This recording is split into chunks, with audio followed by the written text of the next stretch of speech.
मुख्यमंत्री श्री एकनाथ संभाजीराव शिंदे प्रतिनिधित्वेन समस्त महाराष्ट्र जनानां प्रतिनिधित्वेन अहम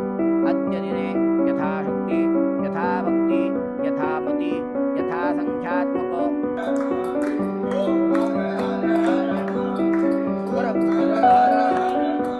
कर्पूरगौरं करुणावतारं संसारधारं योगेन्द्रहारं सदा वदन्तं हृदयारविन्दं भवं भवानी सहितं नमामि कर्पूरपुरेण मनोहरेण सुवर्णपात्रो जलसंस्थे प्रदीप्तभासा सुसंगतेन निराञ्जने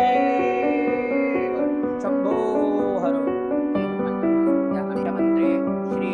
एकनाथ संभाजीराव शिंदे प्रतिनिधित्वेन समस्त महाराष्ट्र जनानां प्रतिनिधित्वेन अहम अद्य दिने यथाशक्ति यथाभक्ति यथामति यथासंख्यात्मक